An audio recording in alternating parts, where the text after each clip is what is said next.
नमस्कार दोस्तों, आज हम आधुनिक भारत के इतिहास में डिस्कस करेंगे महात्मा गांधी के जीवन परिचय के बारे में। इसमें हम देखेंगे कि महात्मा गांधी ने किस तरह से अपने जीवन में संघर्ष किया था। ये सारे चीज़ हम डिटेल से डिस्कस करेंगे। ये कंपटीशन पॉइंट ऑफ व्यू से बहुत इम्पोर्टेंट है और जो भी व्यक्ति महात्मा गांधी के बारे में जानकारी रखना चाहते हैं उनके लिए भी बहुत ही उपयोगी है। देखिए दोस्तों, दुनिया में कोई भी लोग कुछ भी कहे महात्मा गांधी के बारे में, लेकिन इतिहास में एक ऐसा व्यक्ति है, ये एक ऐसे प्रथम व्यक्ति है जिनके नाम पे इतिहास में एक युग का नाम पड़ा था। यानी महात्मा गांधी के नाम पे एक युग का नाम पड़ा था, गांधी युग। यानी अब भारत में कई सारे इतिहास आप पढ़े होंगे, प्राचीन भारत के इतिहास, मध्यकालीन भारत के इतिहास, लेकिन किसी इतिहास में किसी भी पीरियड में किसी व्यक्ति के नाम पे किसी युग का नाम नहीं पड़ा था। लेकिन आधुनिक भारत में महात्मा गांधी के नाम पे इतिहास में एक युग का नाम पड़ा है, जो है गांधी युग, जिसे हम और आप पढ़ते हैं। कितना ये महान पुरुष होगा जिनके नाम पे एक युग का नाम पड़ा है, वो है महात्मा गांधी। एक बार महात्मा गांधी से पूछा गया कि आपने जीवन में बहुत संघर्ष किया है और आपने कई सारे समस्याओं को झेला है, उसको समाधान किया है, तो लोगों को या दुनिया को इसके बारे में क्या संदेश देना चाहेंगे। तो महात्मा गांधी ने कहा कि मेरा जीवन ही मेरा संदेश है। तो अब हम देखेंगे महात्मा गांधी के जीवन के बारे में, उससे क्या हमें संदेश मिलता है, वो सारी चीज़ देखेंगे। दोस्तों, महात्मा गांधी ने एक अपना खुद का ऑटोबायोग्राफी लिखा है, जो उनका जीवनी है। ये बहुत ही फेमस ऑटोबायोग्राफी है जिसका नाम है the story of my experiments with truth, सत्य के साथ मेरे प्रयोगों की कहानी। तो महात्मा गांधी का ये ऑटोबायोग्राफी है। महात्मा गांधी ने खुद अपने जीवनी इसमें लिखे हैं। ये ऑटोबायोग्राफी 1927 में प्रकाशित हुई थी। 3.5 वर्षों के अंदर ही इसकी 3 लाख प्रतियां बिक गई। इस आत्मकथा का कई भारतीय एवं विदेशी भाषाओं में इसका अनुवाद किया गया है। तो ये बहुत इम्पोर्टेंट है एग्जाम पॉइंट ऑफ व्यू से। महात्मा गांधी का ऑटोबायोग्राफी का क्या नाम है और ये कब प्रकाशित हुआ था? तो 1927 में। अब शॉर्ट परिचय लेते हैं महात्मा गांधी के बारे में। जैसे कि आप लोग जानते होंगे कि महात्मा गांधी का जो नाम है वो मोहनदास करमचंद गांधी। इनका पिता का नाम करमचंद गांधी, माता का नाम पुतलीबाई। जन्म इसका 2 अक्टूबर 1869 में। जन्म का स्थान था गुजरात के पोरबंदर। भारतीय थे, हिंदू थे, गुजरात से थे, गुजराती। शिक्षा में इन्होंने बैरिस्ट्री की पढ़ाई की थी। पत्नी का नाम कस्तूरबा माखनजी कपाड़िया यानी कस्तूरबा गांधी के नाम से ये जानी जाती है और इसको बा भी कहा जाता है। संतान इसके 4 बेटे थे, हरिलाल, मनीलाल, रामदास और देवदास। इनका मृत्यु 30 जनवरी 1948 को हुआ था, जो कि एक व्यक्ति जिसका नाम था नाथूराम गोडसे, इन्होंने इनको गोली से मार दिया था। अब इस चित्र में देख सकते हैं महात्मा गांधी का बचपन का ये चित्र है। जब वे 7 वर्ष के आयु के थे तब का ये चित्र है। तो महात्मा गांधी का जो जन्म हुआ था पोरबंदर, ये गुजरात में देख सकते हैं, ये एक तटीय क्षेत्र है। महात्मा गांधी का पिता का नाम करमचंद गांधी। ये एक्चुअली में गुजरात में एक काठियावाड़ रियासत था। यानी पहले जो थे राजा महाराजा का टाइम हुआ करता था, उसी में काठियावाड़ के एक रियासत में ये एक दीवान के पद पर थे। दीवान का पद ये आप मान सकते हैं कि आज के ज़माने में एक ऑफिसर रैंक पर थे ये। तो यानी ठीक ठाक इनका नौकरी था। इनका माता का नाम पुतलीबाई। करमचंद गांधी 4 शादियां किया था, उसमें से चौथा शादी पुतलीबाई से किया था, जिसके संतान महात्मा गांधी हैं। महात्मा गांधी 3 भाई थे, जिसमें कि सबसे छोटे महात्मा गांधी थे। देखते हैं कि महात्मा गांधी का जो पिता करमचंद गांधी एक दीवान थे, तो यानी ठीक ठाक फैमिली से थे, यानी फैमिली इनका स्टेटस जो है वो ठीक ठाक था, मिडिल क्लास फैमिली के थे। इनकी माता जो थी पुतलीबाई एक धार्मिक स्वभाव की महिला थी और महात्मा गांधी का लालन पालन इनकी माता ने, पुतलीबाई ने किया था। तो महात्मा गांधी के ऊपर कुछ इनके माता का जो धार्मिक प्रभाव है वो इनके ऊपर भी देखने को मिलता है। जैसे कि महात्मा गांधी उपवास करते थे, धार्मिक आस्था प्रार्थना करते थे, जैसे कि आप लोग जानते हैं। तो इस तरह के जो प्रभाव था वो महात्मा गांधी को बचपन से इनकी माता से मिला था। ये महात्मा गांधी की पत्नी और 4 बच्चे, जिसका नाम हरिलाल, देवदास, मनीलाल और रामदास। प्रारंभिक शिक्षा महात्मा गांधी का पोरबंदर में ही हुआ था, वहां के प्राइमरी स्कूल में। अब क्या होता है कि महात्मा गांधी जब बाल अवस्था में थे तभी उनका शादी करा दिया जाता है। जब वो 13 साल के थे तो 1983 में इनका शादी करवा दिया जाता है कस्तूरबा गांधी से, यानी कस्तूरबा माखन जी कपाडिया से। तो कस्तूरबा गांधी महात्मा गांधी से लगभग में 6-7 महीने बड़ी थी। तो यानी महात्मा गांधी का जो वाइफ है महात्मा गांधी से बड़ी है 6-7 महीने।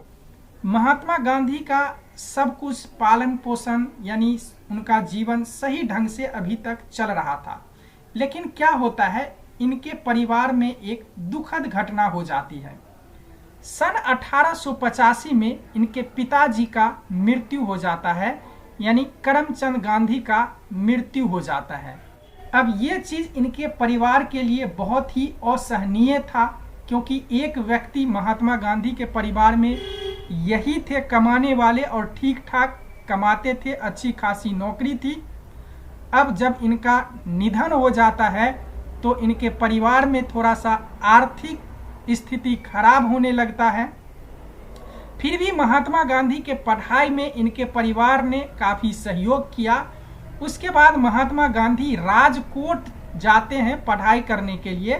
राजकोट से अल्फ्रेड हाई स्कूल से ये मैट्रिक की परीक्षा उत्तीर्ण करते हैं 1887 में। यानी 1887 में महात्मा गांधी मैट्रिक की परीक्षा पास कर लेते हैं। कौन से स्कूल से? राजकोट के अल्फ्रेड हाई स्कूल से। ये कई बार क्वेश्चन पूछा जाता है ऐसा। उसके बाद महात्मा गांधी को कॉलेज की पढ़ाई के लिए इन्हें भेज दिया जाता है भावनगर, जो गुजरात में ही है भावनगर। कॉलेज का नाम था श्यामल दास कॉलेज। वहां पे इनको दाखला कराया गया और डिग्री की पढ़ाई के लिए वहां इनको भेजा गया।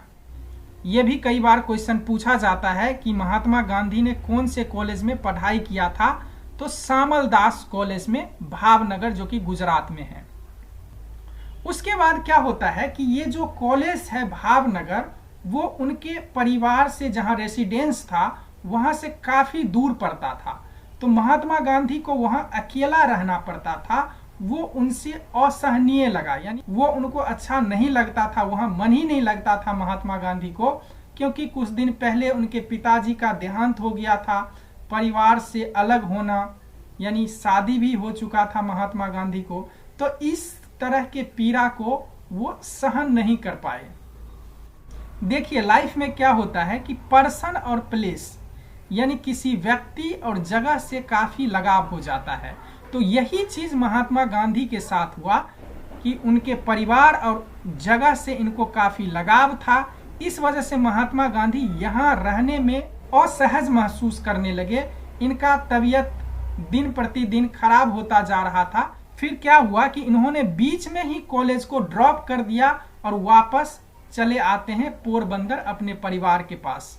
अब क्या होता है, जब ये पोरबंदर आ जाते हैं महात्मा गांधी, तो 3 भाई में महात्मा गांधी ही ऐसे व्यक्ति हैं कि ज्यादा पढ़े लिखे व्यक्ति हैं। तो बाकी जो भाई है वो इनको चाहते हैं पढ़ाने के लिए, यानी वो चाहते हैं कि महात्मा गांधी आगे के लिए आगे पढ़े। तो महात्मा गांधी वापस आ गए।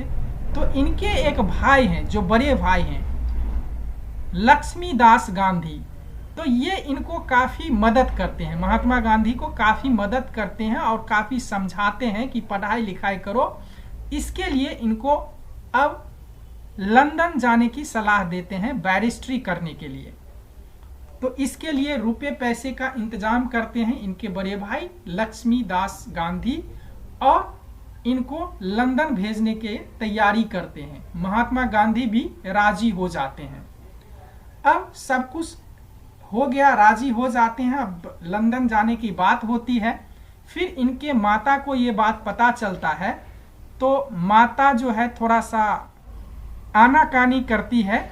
इनका कहना ये था कि अब शादी हो गया है, परिवार को संभालेगा, विदेश जाएगा, कहीं इसका मतलब संबंध दूसरे से, यानी इनको ये लगता था कहीं वहाँ जाके शादी ना कर ले। तो मतलब एक महिला का जो, माता का जो एक भावना होता है, उसी भावना से इनकी माता थोड़ा सा आनाकानी कर रही थी। लेकिन लक्ष्मीदास गांधी ने इनके माता को समझाया, यानी अपनी माता को समझाया, पुतली बाई को, ठीक है कोई बात नहीं, सब ठीक रहेगा। लेकिन फिर भी पुतली बाई राजी हो गई, लेकिन एक शर्त के साथ। इन्होंने उस समय एक जैन भिक्षुक थे, बेचारजी महाराज थे, जिनको पुतली बाई काफी मानती थी।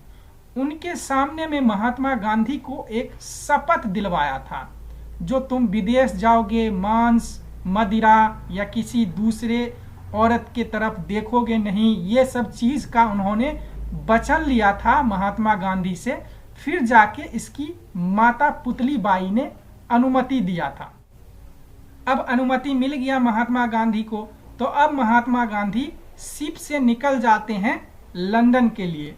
लंदन में उन्होंने inner temple, 4 London law college में से एक द टेम्पल से इन्होंने सफलतापूर्वक डिग्री पूरी की। और आपको बता दूं कि जब महात्मा गांधी लंदन जाते हैं तो वहाँ पे काफ़ी चीज़ उन्होंने चेंजिंग किया अपने लाइफ में, जैसे कि वेस्टर्न कल्चर को अपने ऊपर थोड़ा बहुत ढालने की कोशिश की, जैसे कि वहाँ के कपड़े, वहाँ बोलने चालने के स्टाइल, डांसिंग, ये सारे चीज़ महात्मा गांधी ने सीखा वहाँ पे, यानी वेस्टर्न कल्चर्स को अपने ऊपर थोड़ा सा लाने की कोशिश किया। अब जब इनका डिग्री पूरा हो जाता है तो वहाँ के बार एसोसिएशन के तरफ से इनको बुलावा आता है, लेकिन ये वहाँ नहीं रुकते हैं, वापस ये भारत आ जाते हैं। देखिए एक्चुअली महात्मा गांधी जो लंदन गए थे सितंबर 1888 को, और वकालत करने के बाद जून 1891 को भारत आ जाते हैं। भारत आने के बाद जब वो भारत आते हैं तो अपने घर जाते हैं, और जाने के बाद अपने मम्मी से यानी अपने माता से मिलना चाहते हैं। लेकिन यहाँ पे उनके लिए एक बहुत बुरी खबर था, एक सदमा वाला खबर था। एक्चुअली में जब महात्मा गांधी लंदन में वकालत की पढ़ाई कर रहे थे, उसी दौरान जनवरी 1891 को उनके माता जी का यहाँ पे देहांत हो जाता है। ये चीज महात्मा गांधी को नहीं बताया जाता है। जब इनको आने के बाद ये चीज पता चलता है कि उनकी माता जी अब नहीं रही, तो इनको काफी सदमा लगता है। अपने भाई को कहते हैं हमें क्यों नहीं बताए, लेकिन फिर धीरे धीरे जो है अपने आप को संभालते हैं और अपने जिंदगी को आगे की तरफ मोड़ते हैं। आपको मैं बता दूं कि महात्मा गांधी का जो माता है, इनको कावा गांधी भी कहा जाता है। तो कई बार एग्जाम में ये भी पूछा जाता है कि कावा गांधी किसे कहा जाता है, तो पुतली बाई को। बा किसे कहा जाता है, कस्तूरबा गांधी को। बा और काबा। अब जब ये सारी बात हो जाती है महात्मा गांधी के साथ, तो महात्मा गांधी अपने जीवन को आगे की तरफ बढ़ाते हैं। अब वो बंबई चले जाते हैं। अब जून 1891 में जब महात्मा गांधी लंदन से वकालत की पढ़ाई करने के बाद जब भारत आते हैं, उसके बाद जो अपना कैरियर शुरू करते हैं वो बंबई हाई कोर्ट में। यहाँ से वो अपना वकालत की प्रैक्टिस शुरू करते हैं। एक्चुअली में महात्मा गांधी 1891 से 93 तक भारत में वकालत का काम किया था। अब मैं आपको थोड़ा सा बताऊं महात्मा गांधी के स्वभाव के बारे में। एक्चुअली में महात्मा गांधी एक अच्छे वक्ता नहीं थे। महात्मा गांधी किसी के सामने में जब बोलते थे तो उनके हाथ पैर जो है वो फूलने लग जाते थे, जब बोलते थे हकलाने लग जाते थे। यानी उनको एक तरह से कह सकते हैं कि स्टेज फियर था, भीड़ में किसी के सामने नहीं बोलना। तो ये सब जो था कुछ अवगुण था महात्मा गांधी के। इससे उनको लाइफ में थोड़ा सा काफ़ी निगेटिव चीज़ भी उनको झेलना पड़ा। एक बार ऐसा हुआ कि जब महात्मा गांधी को एक क्लाइंट ने पैरवी करने के लिए दिया, तो जब महात्मा गांधी जज के सामने वो उनको बहस करना था, तो वहीं पे क्या हुआ कि महात्मा गांधी का हाथ पैर जो है फूलने लग गया, बात जो है हकलाने लग गए। तो बीच में ही क्या हुआ कि इनको वहीं पे जो है बहस को छोड़नी पड़ी। तो फिर क्लाइंट को उन्होंने क्या किया, पैसे वापस कर दिया और दूसरे लॉयर को ये बहस कंटिन्यू करना पड़ा। ये सारे चीज़ मैं नहीं कह रहा हूँ, ये महात्मा गांधी खुद कह रहे हैं अपने ऑटोबायोग्राफी में। ये सारे चीज़ वो बता रहे हैं, जो इनके अपगुण चीज़ थे वो सारे खुद ये बता रहे हैं। जब महात्मा गांधी ने अपने स्वभाव में ये सारे चीज़ देखा बम्बई में कि ये चीज़ हमें प्रॉब्लम कर रही है, हमें बढ़ने से रोक रही है, हम कैसे इसको ठीक करें, तो अब क्या करते हैं महात्मा गांधी, जब बम्बई में इनका वकालत नहीं चला तो ये राजकोट वापस आ जाते हैं। अब वहीं पे जो क्षेत्रीय न्यायालय होता है, मतलब छोटा सा जो न्यायालय होता है, उसमें ये थोड़ा सा काम करना धीरे धीरे शुरू करते हैं और जो इनका अपगुण था, मतलब जो इनमें कमियां थी, उनको ये धीरे धीरे यहाँ पे सुधारते हैं। उसके बाद इनको अच्छा सा कोई काम चाहिए था, ये ढंग का काम तो था नहीं, फिर इनको बम्बई में वकालत चली नहीं, तो ये काफ़ी परेशान थे नौकरी से, यानी कहीं पे अच्छा सा नौकरी मिल जाए। इसी दौरान क्या हुआ कि इनके जो बड़े भाई थे लक्ष्मी दास गांधी, ये काफ़ी इनको सपोर्ट करते थे। इन्हीं के जानकार एक थे गुजरात के एक व्यापारी जिनका नाम था दादा अब्दुल्ला। इनका साउथ अफ्रीका में एक बिजनेस था जिसमें कि इनको एक लॉयर की ज़रूरत थी। तो फिर इनके भाई जो लक्ष्मीकांत गांधी थे, ये अपने भाई यानी महात्मा गांधी को दादा अब्दुल्ला से मिलाया और नौकरी के लिए बात की। फिर जब दादा अब्दुल्ला से महात्मा गांधी मिलते हैं तो दादा अब्दुल्ला इनको साउथ अफ्रीका में वकालत करने का प्रस्ताव देते हैं और 1 साल के कॉन्ट्रैक्ट पर इनको नौकरी देते हैं। देखिए, 1 साल की कॉन्ट्रैक्ट पे उन व्यक्ति को नौकरी दिया जाता है जिनको ये शायद कोई सोच नहीं रहा होगा कि ये ऐसा व्यक्ति है जिसके नाम पे आने वाले टाइम में इस देश में एक युग का नाम पड़ेगा। जिस देश में ये नौकरी खोज रहे होते हैं, शायद लोगों को ये नहीं पता होगा कि इनके नाम से एक युग चलेगा, इनके एक वक्तव्य से पूरा देश खड़ा हो जाएगा। ये वही व्यक्ति हैं जिनको अपने देश में ढंग का नौकरी नहीं मिला, दूसरे जगह कॉन्ट्रैक्ट के नौकरी के लिए 1 साल की कॉन्ट्रैक्ट पर ये नौकरी करने के लिए साउथ अफ्रीका जाते हैं। तो एग्जाम पॉइंट ऑफ व्यू से ये बहुत इम्पोर्टेंट है। महात्मा गांधी को साउथ अफ्रीका में किसने आने का प्रस्ताव दिया था? तो दादा अब्दुल्ला।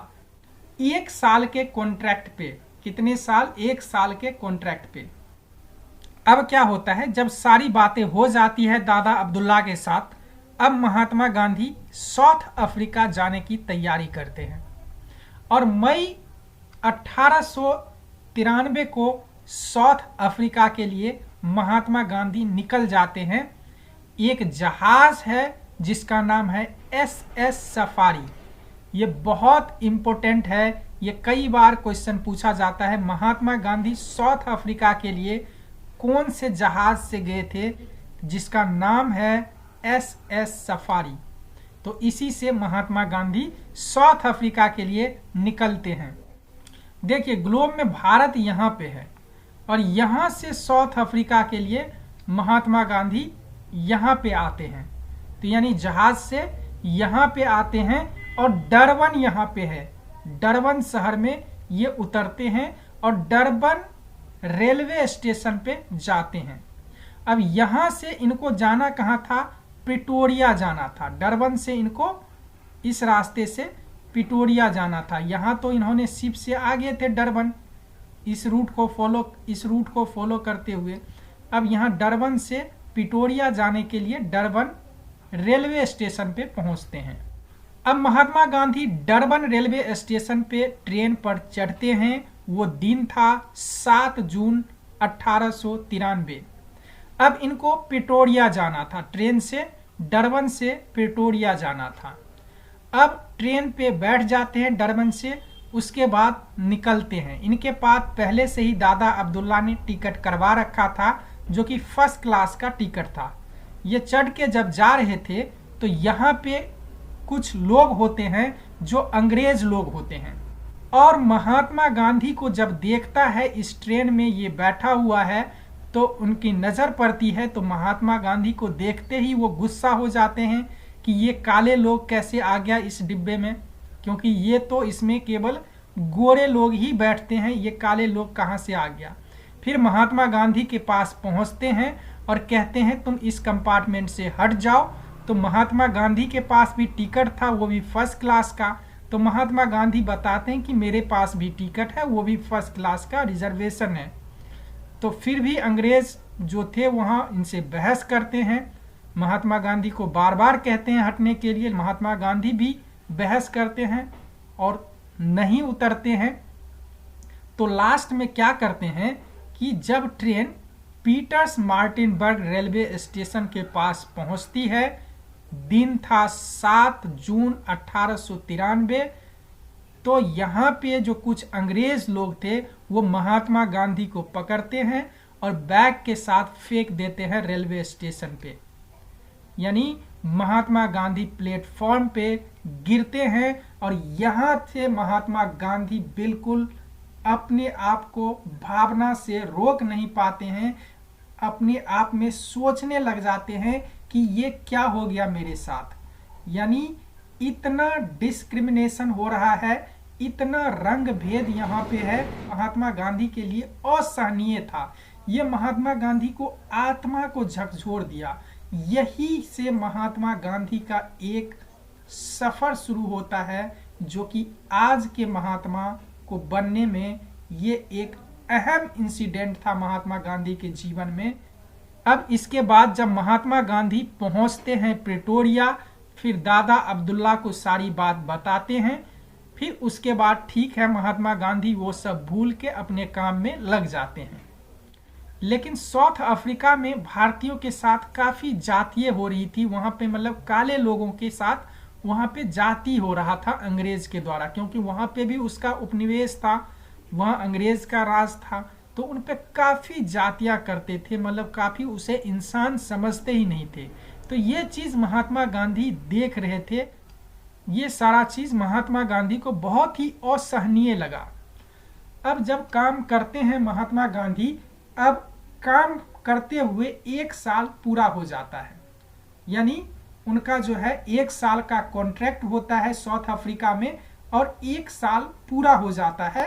तो महात्मा गांधी जब आने वाले होते हैं, मतलब 1 साल पूरा हो जाने के बाद, तो एक फेयरवेल पार्टी होती है।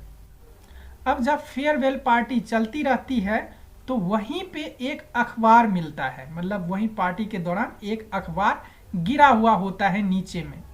तो उस चीज को जब महात्मा गांधी पढ़ते हैं तो उसमें लिखा हुआ था कि वहाँ के जो साउथ अफ्रीका के जो सरकार थे, वो वहाँ के स्थानीय जनता का जो कुछ अधिकार था वो खत्म कर दिया था। तो ये चीज महात्मा गांधी को अच्छा नहीं लगा, अजीब सा लगा कि बेचारे को, मतलब वहाँ के लोगों को इतने अधिकारों से वंचित कर दिया जा रहा है। तो अब ये चीज महात्मा गांधी को अच्छा नहीं लगा। वहाँ के लोगों को हेल्प भी करना चाहते थे। तो लोग सब जो थे उस पार्टी में, उन्होंने महात्मा गांधी से काफ़ी रिक्वेस्ट किया कि आप यहीं पे अभी रहो, जब तक आप यहाँ पे अंग्रेज़ों के साथ जो है आप इन लोगों को साथ दो। तो इस वजह से महात्मा गांधी अब रुक जाते हैं। जो आने का जो नेक्स्ट डे उनका था प्लान, फेयरवेल पार्टी हो रही थी, उनको जाने के लिए अब महात्मा गांधी यहीं पे रुक जाते हैं और वहीं पे एक पार्टी बनाते हैं जिसको कहा जाता है Natal Indian Congress. Very important कि महात्मा गांधी ने साउथ अफ्रीका में कौन से पार्टी का गठन किया था जिसका नाम है नटाल इंडियन कांग्रेस।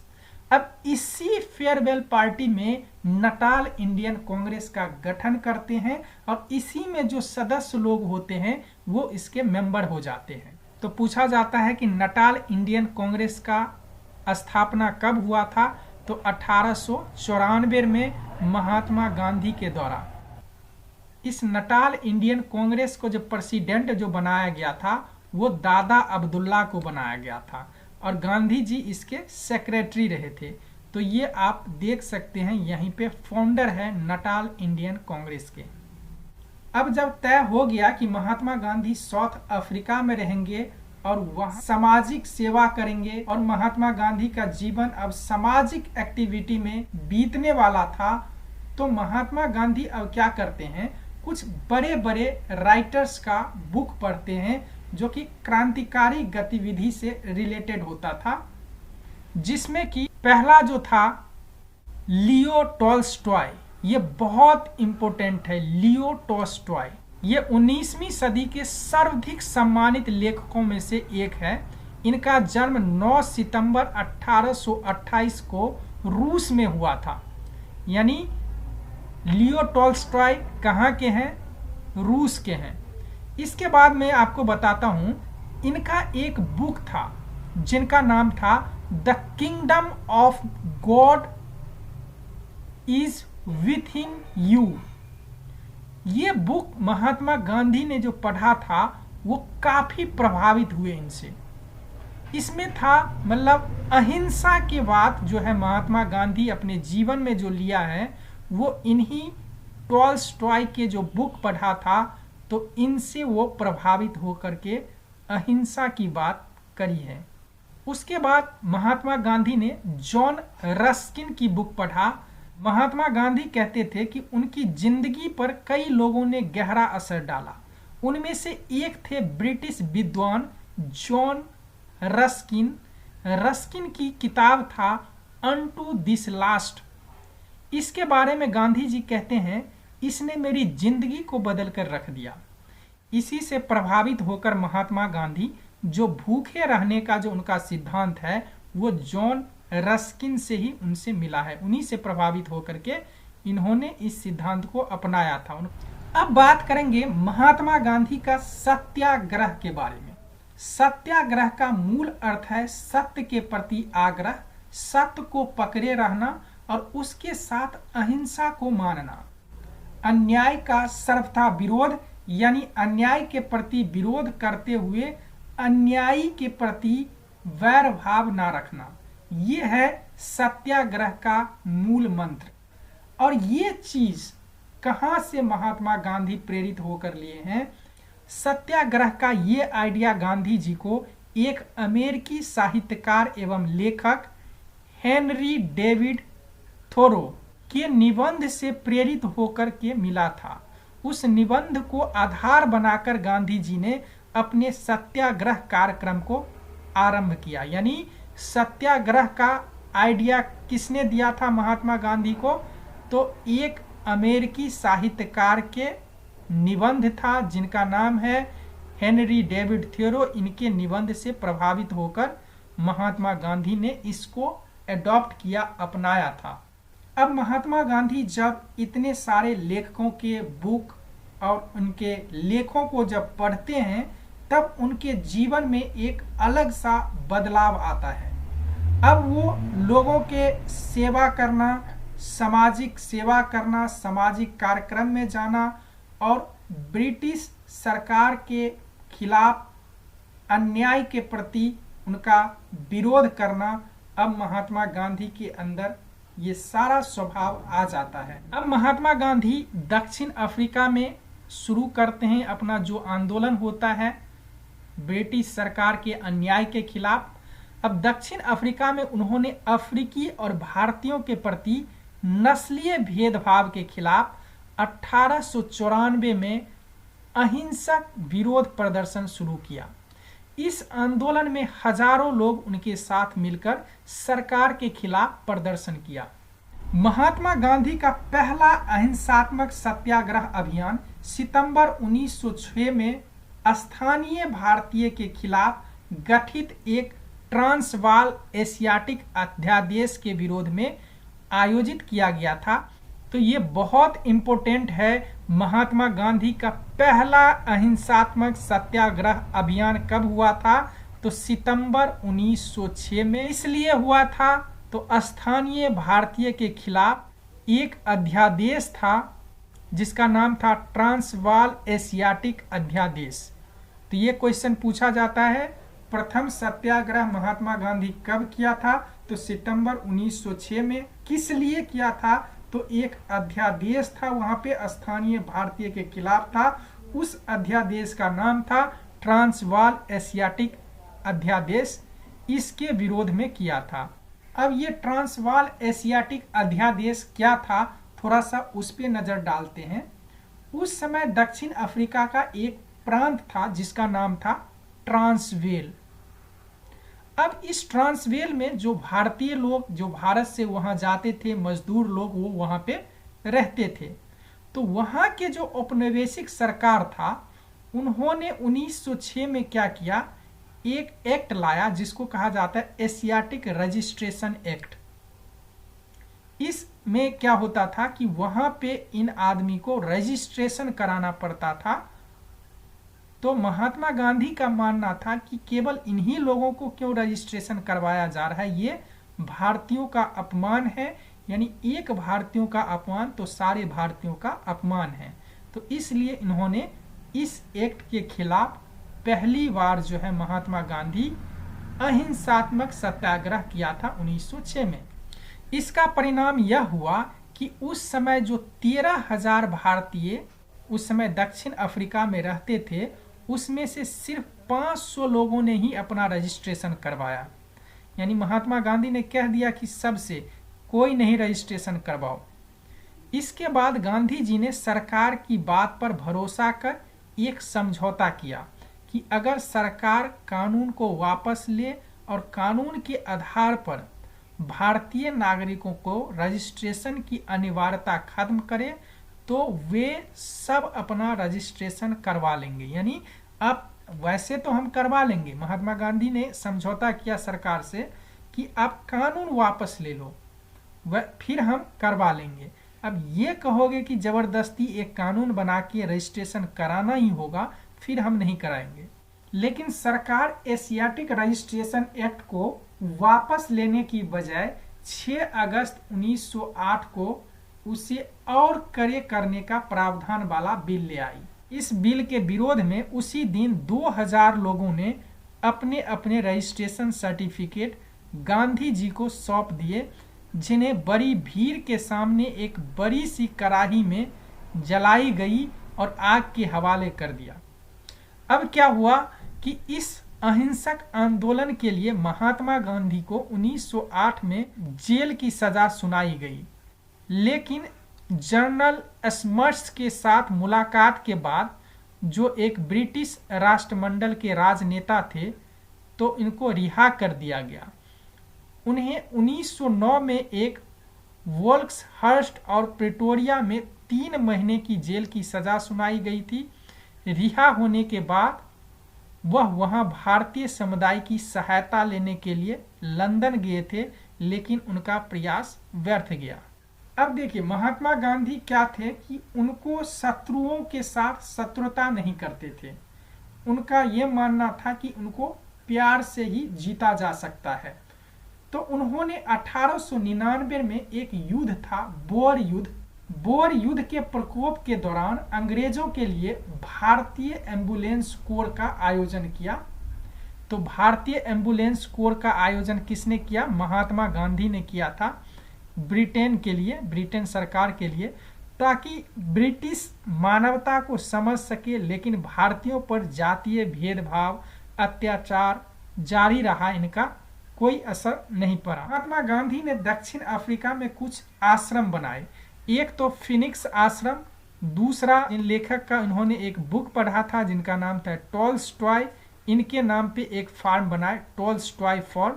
ये कहाँ है? दक्षिण अफ्रीका में। ये पूछा जाता है कई बार क्वेश्चन में। और फिनिक्स फार्म कहाँ पे, आश्रम कहाँ पे है? तो ये भी दक्षिण अफ्रीका में। गांधी ने अपने अहिंसा के सिद्धांतों को सत्याग्रह के रूप में पहचान दिलाई। गांधी जी के सत्याग्रह के अनेक हस्तियों को प्रभावित किया। स्वतंत्रता, समानता और सामाजिक न्याय अपने संघर्ष में नेल्सन मंडेला और मार्टिन लूथर किंग ये भी गांधी से काफी प्रभावित हुए। तो ये अमेरिका के मार्टिन लूथर किंग और साउथ अफ्रीका के ये नेल्सन मंडेला, तो इन दोनों के बारे में काफी पूछा जाता है। यानी कौन गांधी के सिद्धांत से बहुत ही प्रभावित थे? तो मार्टिन लूथर किंग और नेल्सन मंडेला। अब बात करते हैं, जब महात्मा गांधी ने बहुत दिनों तक साउथ अफ्रीका में रह लिया, लगभग उन्होंने 21 साल तक अपने जीवन का साउथ अफ्रीका यानी दक्षिण अफ्रीका में गुजारे हैं। अब जब बहुत दिन हो जाते हैं महात्मा गांधी को साउथ अफ्रीका में, तो भारत के एक जो व्यक्ति थे, बहुत ही प्रभावशील व्यक्ति थे, ये कांग्रेस के अध्यक्ष भी रहे हैं और कांग्रेस के फाउंडर सदस्यों में से एक है जिनका नाम था गोपाल कृष्ण गोखले। अब गोपाल कृष्ण गोखले ने गांधी जी को काफी चीज ऑब्जर्व किया। अब भारत में भी कई सारी समस्या थी, कई तरह के आंदोलन चल रहा था, यहाँ भी तो ब्रिटिश उपनिवेशवाद था। अब गोपाल कृष्ण गोखले को गांधी जी का आइडिया बहुत अच्छा लगा। उन्हें पता चला गांधी जी के बारे में, वो किस तरह से आंदोलन करते हैं, तो इन्होंने गांधी जी को भारत आने पर जोर दिया। ये चाहते थे कि इस तरह से जो महात्मा गांधी आंदोलन चला रहे हैं, जो कार्य कर रहे हैं लोगों के लिए, वो यहाँ पे भारत में आ जाए, क्योंकि महात्मा गांधी भारतीय हैं। वो भारतीय होने के नाते महात्मा गांधी कई सारे प्रॉब्लम भारत में भी चल रहा है, वो यहाँ आके वो काम यहाँ पे करे। तो इन्होंने जो उस समय एंड्रूज थे, CF एंड्रूज, इनके थ्रू महात्मा गांधी को अवगत कराया। फिर बाद में ये भी मिलने जाते हैं महात्मा गांधी से और महात्मा गांधी को कहते हैं। तो महात्मा गांधी का राजनीतिक गुरु जो कहा जाता है इन्हें गोपाल कृष्ण गोखले को। महात्मा गांधी को ये सारे चीज बताते हैं, क्या करना चाहिए, कैसे करना चाहिए। तो ये उनका राजनीतिक गुरु होता है और इनकी बात मानकर महात्मा गांधी वापस आने के लिए सोचते हैं। तो इनकी बात मानकर महात्मा गांधी भारत आने का थोड़ा सा मन बनाते हैं, क्योंकि ये इनको गुरु मानते हैं। महात्मा गांधी अपना राजनीतिक गुरु मानते हैं। तो एग्जाम में जो क्वेश्चन पूछा जाता है, कई बार क्वेश्चन पूछा जाता है, तो महात्मा गांधी के राजनीतिक गुरु कौन थे? तो गोपाल कृष्ण गोखले थे। और दूसरी बात एक होता है इनका आध्यात्मिक गुरु, जो कई बार ये भी पूछा जाता है महात्मा गांधी का आध्यात्मिक गुरु का क्या नाम था? तो श्री राजचंद्र जी। प्रथम मुलाकात महात्मा गांधी को इनसे हुई थी बंबई में 1891 में। तो महात्मा गांधी इनसे मिलके काफी प्रभावित हुए थे, उसके बाद इनसे बराबर मिलते रहे। तो ये भी क्वेश्चन पूछा जाता है, कई बार पूछा जाता है महात्मा गांधी का आध्यात्मिक गुरु का क्या नाम था। अब महात्मा गांधी का आध्यात्मिकता के बारे में बात कर ही लिए, तो थोड़ा सा और हम बात कर लेते हैं। एक भजन है जो महात्मा गांधी का सबसे पसंदीदा भजन माना जाता है, जिसका नाम है वैष्णव जन तो तेने कहिए। ये बहुत ही फेमस क्वेश्चन है, एग्जाम में भी कई बार पूछा जाता है। वैष्णव जन तो तेने कहिए, ये महात्मा गांधी का सबसे प्रिय भजन है। अब दूसरा क्वेश्चन इससे जो पूछा जाता है, ये भजन का रचयिता कौन थे? इस भजन का जो रचयिता है गुजरात के संत कवि नरसिंह मेहता। ये भी क्वेश्चन कई बार पूछा जाता है। और भारत में काफी लोग चाहते हैं कि महात्मा गांधी भारत आए और जो वहाँ जो काम कर रहे हैं वो भारत आकर करे, उनको काफ़ी कहा गया। तो महात्मा गांधी बात मान के अब आने की तैयारी करते हैं। अब महात्मा गांधी 9 जनवरी 1915 को भारत आ जाते हैं और मुंबई के अपोलो बंदरगाह पे ये महात्मा गांधी शिप से उतरते हैं। तो कई हुजूम लोगों की जो भीड़ होती है वो उनको देखने के लिए आ जाते हैं, जैसे कि ये लोग आज़ादी के बंधन को आज ही तोड़ देंगे, महात्मा गांधी आया, ये बंधन टूट जाएगा। इस तरह से महात्मा गांधी को देखने के लिए काफ़ी भीड़ उमड़ पड़ती है, क्योंकि महात्मा गांधी साउथ अफ्रीका में जो काम किया था ये पूरे दुनिया में ये बात फैल चुका था। इनका जो आइडिया है ये इस तरह का है, किस तरह से आइडिया ये इस्तेमाल करते हैं आंदोलन में, तो ये काफ़ी फेमस हो चुके थे। तो लोगों के लिए इस तरह का आंदोलन एक नया तरह का था, तो इस वजह से लोग इनको देखने के लिए बहुत हुजूम उमड़ पड़ता है। देखिए अब थोड़ा सा हम प्रवासी भारतीय दिवस के बारे में बात कर लेते हैं। जैसे कि अभी हमने डिस्कस किया कि महात्मा गांधी 9 जनवरी को भारत आया था, 9 जनवरी 1915 को। तो इसी दिन को भारत में अब 9 जनवरी को प्रवासी भारतीय दिवस के रूप में मनाया जाता है, क्योंकि महात्मा गांधी क्या थे, एक प्रवासी भारतीय थे और भारत आए, इसीलिए इनके सम्मान में प्रति वर्ष 9 जनवरी को प्रवासी भारतीय दिवस के रूप में मनाया जाता है। इसकी शुरुआत 2003 को हुई थी, यानी प्रवासी भारतीय दिवस कब से मनाया जाने लगा, 2003 से। कहा जाता है कि ये जो प्रवासी भारतीय दिवस मनाने का जो आइडिया है, एक व्यक्ति है लक्ष्मी सिंघल, इनकी दिमाग की उपज है। अब महात्मा गांधी यहाँ भी भारत भी आते हैं तो साबरमती आश्रम बनाते हैं। साबरमती आश्रम में महात्मा गांधी रहते हैं। साबरमती आश्रम महात्मा गांधी ने कब बनाया था, तो 17 जून 1917 को साबरमती आश्रम का स्थापना किया था महात्मा गांधी ने। दूसरा एक आश्रम है भीतिरहवा आश्रम, बिहार में। ये कहा जाता है महात्मा गांधी जब नील के किसानों के लिए आंदोलन करने गए थे तो यहीं पे ठहरे थे। तो ये है भीतिरहवा आश्रम, ये बिहार में है। तीसरा एक है सेवाग्राम आश्रम, ये महाराष्ट्र में है। ये आश्रम गांधी जी द्वारा स्थापित अंतिम आश्रम था। सेवाग्राम में स्थित ये आश्रम है। तो कहा जाता है इस आश्रम के लिए जमुना लाल बजाज ने जमीन उपलब्ध कराई। एक्चुअली मैं बताऊं कि जमुना लाल बजाज को महात्मा गांधी का 5वां पुत्र कहा जाता है। महात्मा गांधी जमुना लाल बजाज को एक पुत्र की तरह मानते थे। तो 5वां पुत्र किसे कहा जाता है महात्मा गांधी का, तो जमुना लाल बजाज को। जब महात्मा गांधी भारत आते हैं तो महात्मा गांधी को उनके गुरु गोपाल कृष्ण गोखले कहते हैं और भारत में आप पहले घूमिए, फिर आंदोलन कीजिएगा। फिर महात्मा गांधी घूमते हैं और कई सारे आंदोलन करते हैं, जैसे चंपारण सत्याग्रह पहला, उसके बाद खेरा सत्याग्रह, अहमदाबाद मिल मजदूर, खिलाफत आंदोलन, असहयोग आंदोलन, नमक आंदोलन, सबने अवज्ञा आंदोलन, भारत छोड़ो आंदोलन। अलग अलग टाइम में ये महात्मा गांधी कई सारे ये फेमस आंदोलन करते हैं। अब मैं आपको बता दूं कि महात्मा गांधी को लेखन में काफ़ी रुचि थी। वो बहुत ही खूबसूरती के साथ लेख भी लिखते थे। जैसे हिंद स्वराज 1909 में गुजराती में प्रकाशित हुई। उन्होंने हिंदी, गुजराती और इंग्लिश के अनेक समाचार पत्रों का संपादन किया, जिनमें हिंदी व गुजराती में हरिजन था, इंग्लिश में यंग इंडिया। ये कई बार क्वेश्चन पूछा जाता है, इंग्लिश में कौन सा उन्होंने संपादक किया था, किस चीज़ का, तो यंग इंडिया का। और गुजराती पत्रिका नवजीवन। नवजीवन कौन से भाषा में उन्होंने किया था, तो गुजराती में। हरिजन को हिंदी गुजराती दोनों में किया था। और जैसे कि शुरू में आपको बताया कि महात्मा गांधी ने अपनी ऑटोबायोग्राफी अपनी आत्मकथा सत्य के प्रयोग भी लिखी है। उनकी अन्य आत्मकथाओं में दक्षिण अफ्रीका में सत्याग्रह, हिंद स्वराज आदि प्रमुख हैं।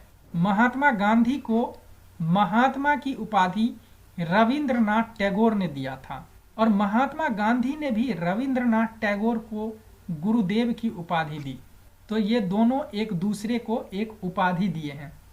अब हम बात करते हैं चरखा के बारे में। जो चरखा महात्मा गांधी के साथ कई बार आपने देखा होगा, कई जगह आपने देखा होगा चित्रों में कि महात्मा गांधी के साथ चरखा को भी जोड़ा जाता है। चरखा से काफी संबंध है महात्मा गांधी को। चरखा एक क्या है, एक्चुअली में ये हस्तचलित एक युक्ति है जिससे सूत तैयार किया जाता है।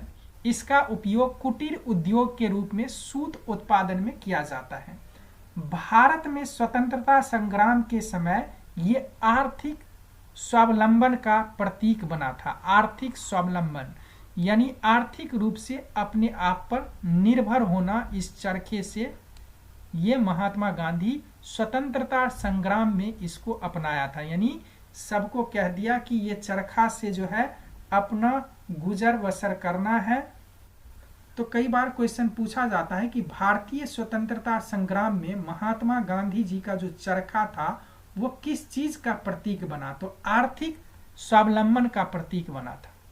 अब चरखा से सूत बन गया, अब सूत से क्या खादी के कपड़े बनाने का काम शुरू हुआ। तो खादी किसे कहा जाता है? खादी या खद्दर भारत में हाथ से बनने वाले वस्त्रों को कहते हैं। खादी वस्त्र सूती, रेशम या ऊन से बने हो सकते हैं। उनके लिए बनने वाला सूत चरखे की सहायता से बनाया जाता है, जैसे कि अभी चरखा, इससे सूत बनाते हैं और सूत से ये खादी कपड़े बनाया जाता है। खादी वस्त्रों की विशेषता है कि ये शरीर को गर्म में ठंडे और सर्दी में गर्म रखते हैं। भारत के स्वतंत्रता आंदोलन में खादी का बहुत महत्व रहा। गांधी जी ने 1920 के दशक में गांव को आत्मनिर्भर बनाने के लिए खादी के प्रचार प्रसार का बहुत जोर दिया था। अब थोड़ा सा हम बात कर लेते हैं खादी ग्राम उद्योग के बारे में, यानी khadi and village industrial commission. इसकी स्थापना 1956 में हुआ था। कहाँ पे? मुंबई में। ये तो पूछ दिया जाता है कई बार क्वेश्चन में, केवीआईसी का जो है स्थापना कब हुआ था और कहाँ हुआ था। अब हम बात करेंगे महात्मा गांधी के मृत्यु के बारे में। अब क्या होता है कि जब महात्मा गांधी इतने सारे आंदोलन देश में करते हैं, उसके बाद देश को आजाद कराने में भी वो कामयाब हो जाते हैं। उसके बाद महात्मा गांधी दिल्ली में रहते हैं। एक जगह है बिरला हाउस, वहां पे वो अपना निवास रखते हैं, वहीं पे वो रहते हैं। फिर क्या होता है, 30 जनवरी 1948 को शाम 5:17 पर एक शख्स था जिसका नाम था नाथूराम गोडसे और उसका कुछ सहयोगी था। जब महात्मा गांधी शाम को प्रार्थना सभा में आ रहे थे, एक्चुअली में महात्मा गांधी रोज शाम को एक प्रार्थना करते थे, प्रार्थना सभा बुलाते थे। उस प्रार्थना सभा में बहुत सारे लोग इकट्ठा होते थे। तो उसी प्रार्थना सभा में एक शख्स जाते हैं, ये नाथूराम गोडसे। इनके हाथ में एक रिवॉल्वर होता है। जब महात्मा गांधी को ये देखता है, नजदीक आता है और कहा जाता है इन्होंने उस समय इनका पैर भी छुआ था और उठने के बाद महात्मा गांधी को गोली मार देते हैं और गोली मारने के बाद महात्मा गांधी वहीं पे गिर जाते हैं। कहा जाता है महात्मा गांधी को इसने 3 गोलियां मारी थी और अंतिम समय में महात्मा गांधी ने कहा था हे राम। उनके मुख का अंतिम शब्द हे राम था। तो कई बार क्वेश्चन पूछा जाता है कि मरने के टाइम में महात्मा गांधी का अंतिम शब्द क्या था, तो वो था हे राम। यही है दिल्ली का बिरला हाउस जहां पे महात्मा गांधी को गोली मारा गया था। अब क्या था, गोली जब महात्मा गांधी को मार दिया गया, पूरे देश में आक्रोश का माहौल बन गया कि महात्मा गांधी एक इतने बड़े नेता थे, लोगों को इनके प्रति बहुत ही आस्था थी, तो लोगों में गुस्सा एक जाहिर सी बात है, होगा ही होगा। अब इनके अंतिम यात्रा में बहुत सारे लोग इकट्ठा हो जाते हैं, बहुत सारे भीड़ हो जाता है। अब उसके बाद क्या होता है कि दिल्ली के राजघाट में इनका अंतिम संस्कार कर दिया जाता है। तो ये राजघाट बहुत ही फेमस है। तो ये कई बार क्वेश्चन पूछा जाता है, महात्मा गांधी का जो समाधि स्थल कहाँ पे है, तो दिल्ली के राजघाट में। अब गांधी जी के मरने के बाद कई लोगों ने अपना अपना कुछ वक्तव्य दिया, जैसे कि पंडित जवाहरलाल नेहरू, जब महात्मा गांधी का निधन हो गया, इन्होंने कहा हमारे जीवन से रोशनी चली गई। तो ये भी क्वेश्चन कई बार पूछा जाता है कि गांधी जी के मरने के बाद किसने कहा था हमारे जीवन से रोशनी चली गई, तो पंडित जवाहरलाल नेहरू ने।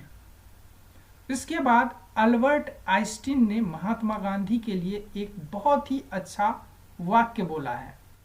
महान वैज्ञानिक अल्बर्ट आइंस्टीन ने महात्मा गांधी के बारे में कहा था कि आने वाली पीढ़ियों को यकीन ही नहीं होगा कि ऐसे मांस का ये व्यक्ति कभी पृथ्वी पर चला भी होगा। अब जब महात्मा गांधी को नाथूराम गोडसे ने गोली मार दिया, तो आरोपी के रूप में 8 व्यक्तियों के ऊपर मुकदमा चलाया जाता है, जिनमें विनायक दामोदर सावरकर, शंकर किस्तैया, दिगंबर बगरे, गोपाल गोडसे, मदन लाल पाहवा, विष्णु राम कृष्ण करकरे, नारायण आप्टे, नाथूराम विनायक गोडसे। तो ये सारे 8 व्यक्ति जो थे, इनके ऊपर मुकदमा चलाया जाता है। अब जब फैसला सुनाया जाता है, 8 में से 2 व्यक्ति को फांसी की सजा दी जाती है। पहला नाथूराम गोडसे और दूसरा नारायण आप्टे। तो इनको महात्मा गांधी की हत्या में इन दोनों को फांसी की सजा हुई थी, और इनको फांसी पे कब चढ़ाया गया? 15 नवंबर 1949 को सेंट्रल जेल अंबाला में। तो ये बहुत इम्पोर्टेंट है, महात्मा गांधी की जो हत्या हुआ था उसमें से कितने आरोपियों के ऊपर मुकदमा चलाया गया था? 8 आरोपियों पे। उस आरोपियों में से किसको क्या सजा मिली? उसमें से 2 को फांसी की सजा मिली। और फांसी कब दिया गया? 15 नवंबर 1949 को। कहाँ पे? अंबाला के जेल में। तो आज के लिए बस इतना ही।